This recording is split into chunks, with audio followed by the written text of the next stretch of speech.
Hello, beautiful people. Carl here from Games, Brains and Headbanging Life, gbhbl.com for short. And it's how easy are the achievements of Atomfall. Fairly new game here that I'm covering, but I've just recently completed it fully 100%. So I wanted to give you some insight into the achievements. Now, the majority of them are gainable just by playing through the game. I would suggest on your first playthrough, you make your first playthrough the one where you get the majority of achievements. You just play it through, you complete the missions, you explore, and you do things, and you will unlock tons of these achievements as you go along. Things like finding and learning 10 recipes, reading 50 notes in the quarantine zone, taking out 5 enemies, 1 explosion. All of this is really easy to do as you go along. Extracting a battery from a overheating robot, power up and deactivate the robot, all really, really simple stuff.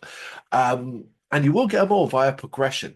However, where the game gets challenging achievement wise is its multiple endings and its speed run. Now, thankfully, thanks to save files and a point of no return for many characters, you can actually simply create a save file roughly near the end of the game and then unlock all the different endings just by reloading that old save file, meaning you don't have to do 4 or 5 playthroughs. Can't quite remember how many it is, but basically it's several characters that require different things. Yeah, we've got escape the quarantine zone with Dr. Holder. That's one. Escape the quarantine zone with Dr. Garrow. That's another. Escape the quarantine zone with a voice on the telephone. That's another. Escape the quarantine zone with Joyce Tanner. That's another.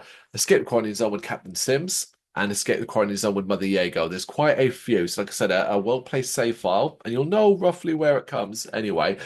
Will guarantee you can just reload that, do the last part of the game, which is about half an hour to an hour long, and then unlock them all individually that way. However, you won't be able to do them all. So one of them is to complete the game, escape the quarantine zone in under 5 hours. Now, my first playthrough was about 13 hours in the end, but I did a lot of exploring and a lot of going into areas I didn't even need to for achievement wise. I just quite enjoyed exploring the world. So it's quite a long one. However, I quickly established, even during that playthrough, particularly as I started to get towards the endings, that this game was actually quite short. You just follow the main narrative, you can have it wrapped up really simply. There's a couple of characters as well, depending upon which routes, which sort of paths you take, will wrap up even quicker in an easier fashion.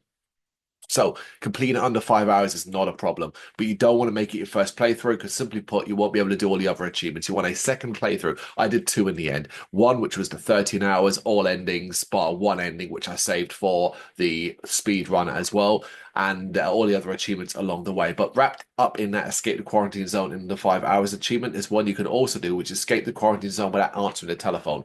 You're going to be answering the telephone in your first playthrough. Chances are you'll do it without even thinking. I certainly did. But basically, you got to play for the game without answering it.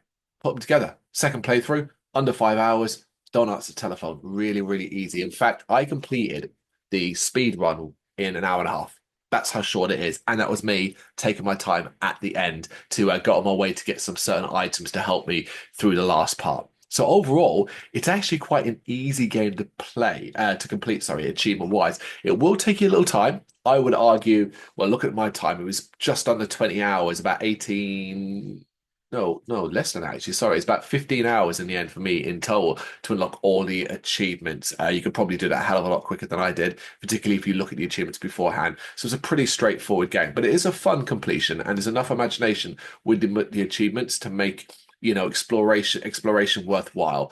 There's nothing too difficult. There's always more of what you need. So for example, the 5 audio recordings that you need to find, like 10 comics, for example, or 5 audio recordings. There's more of this stuff around, so you can just kind of get it naturally. So do that basically. Yes, it's a fun little game to play, and the achievements are pretty straightforward. I'm going to give this one, difficulty wise, right in the middle, maybe. Yeah, I think like a 5 out of 10, just because, speed runs can be challenging for some, and it does have multiple endings. What do you reckon? You got any thoughts on this? Want to share? Let me know in the comments.